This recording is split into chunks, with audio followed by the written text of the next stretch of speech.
You ever see a person so certain they're untouchable, so deep in their own little throne room that they forget how fast things can turn?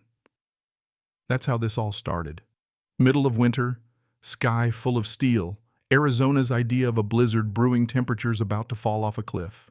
And there she was, the HOA president herself, breaking into my private supply shed. Not subtle, not slick, just bold. As Brass said, the supplies were community property. Food, firewood, fuel. She grabbed it all like she was entitled. What she didn't know, what she'd never bothered to imagine, is that I had eyes on everything. Cameras, sensors, inventory logs, so detailed you'd think I was prepping for a NASA mission. So, you know what I did?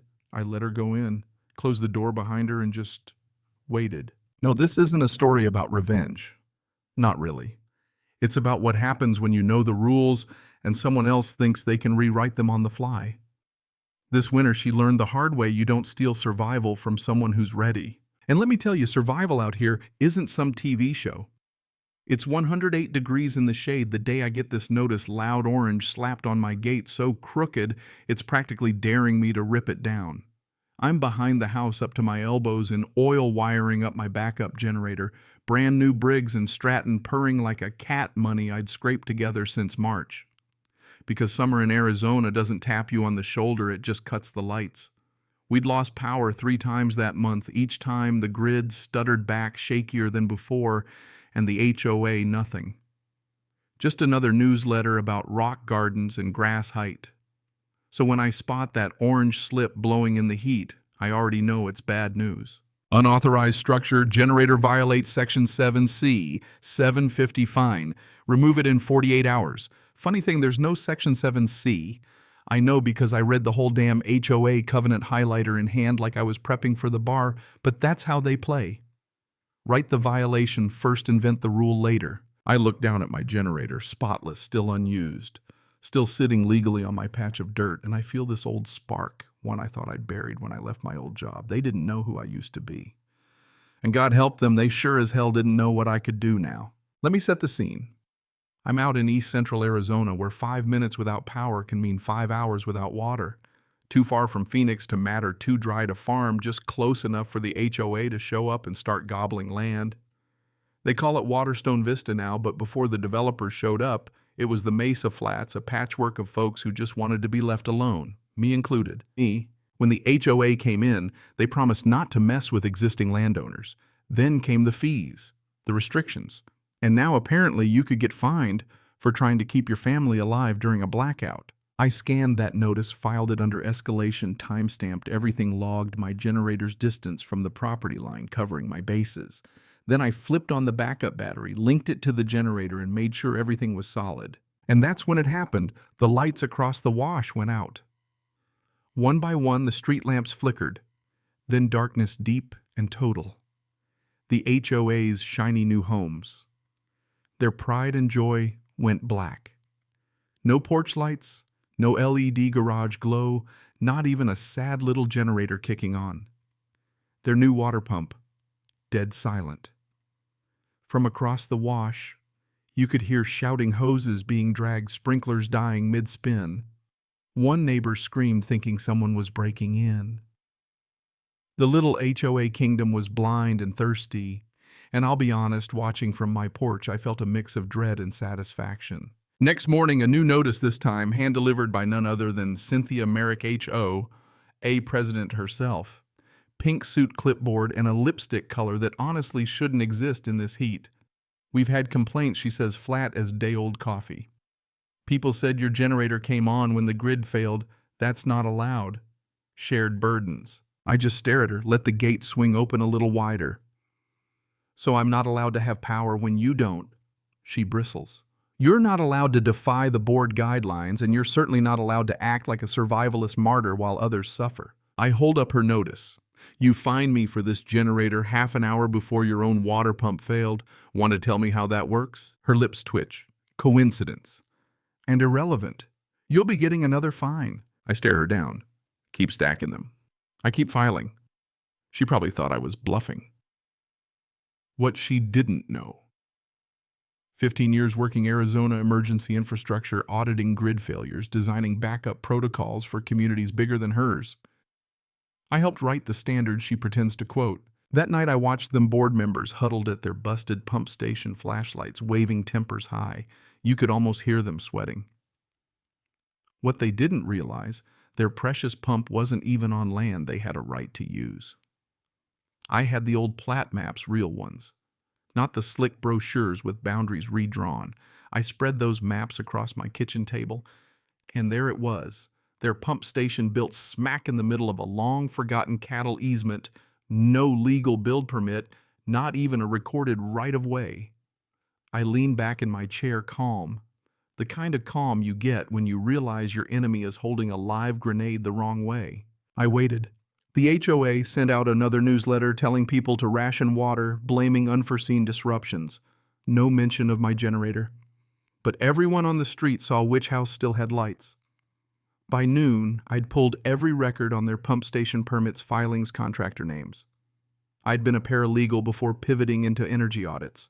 Paperwork was second nature. What I found: a temporary build permit, not permanent, not bonded, not even zoned by the county engineer.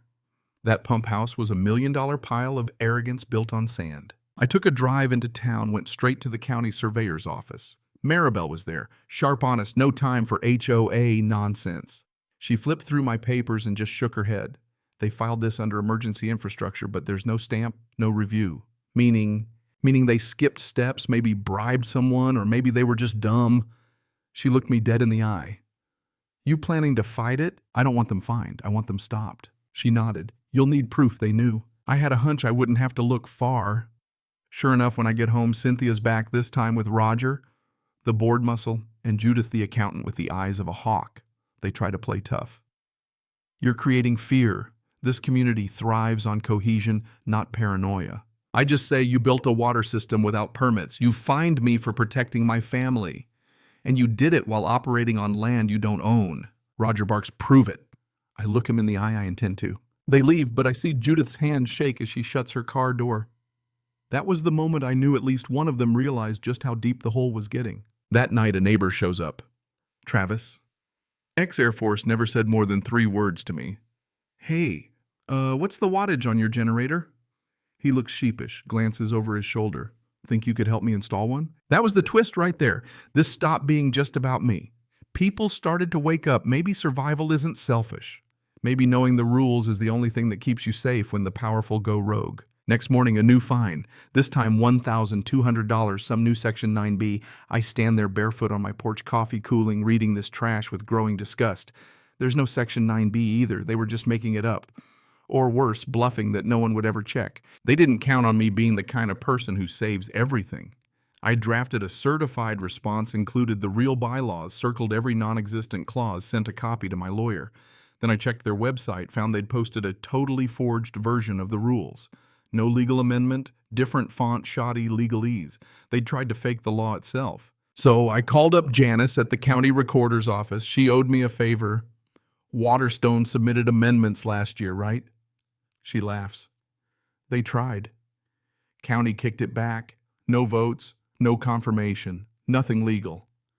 The original rules are still active. That's when I realized this isn't just arrogance, this is fraud. I built a digital folder, every fake letter, every mismatched version audio from Janice, and started planning a public release. Because HOAs don't fear logic, they fear sunlight. A couple days later, the HOA brings in contractors to bury something under the pump house, no permits, no records.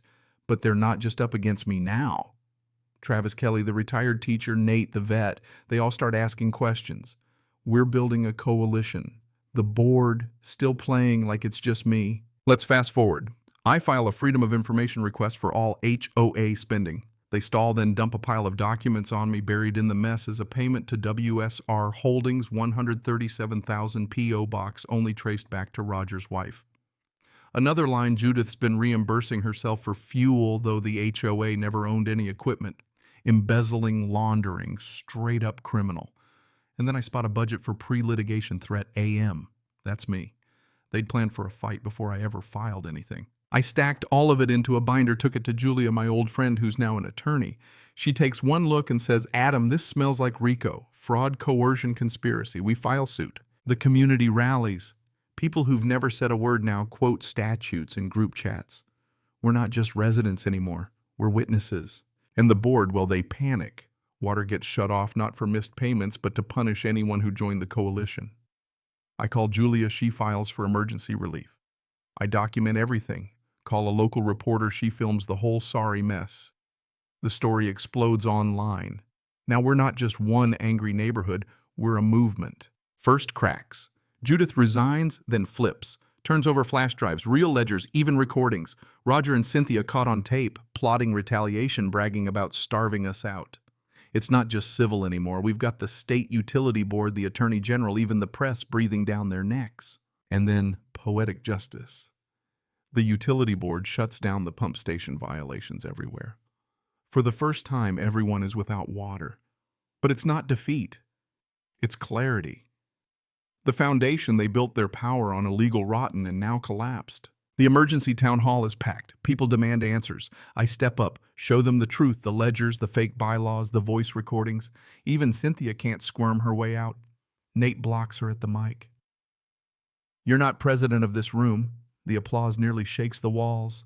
We move for a full recall. Neighbors line up to sign. Cynthia leaves small, not arrested, but exposed her power finally as empty as her threats. The court hearing comes fast. Julia's suit is airtight. Judge grants an injunction. HOA frozen. No new fines, no more retaliation. Every expense over a grand needs court approval. Then the audit lands tens of thousands spent on luxury lodging spa trips, all reimbursed as infrastructure. They'd lived well while threatening the rest of us with darkness and drought. The final board meeting is a parade of shame. Cynthia tries to resign, but the judge won't let her off easy. Neighbors speak up, lost savings, medicine, spoiled dignity, stripped away. When it's my turn, I keep it short. You didn't just fine me, you tried to erase me. But you forgot one thing, I know how the system works. And now so does everyone else. Board dissolved. Community exhaled. It rained the next morning, a slow, soft drizzle.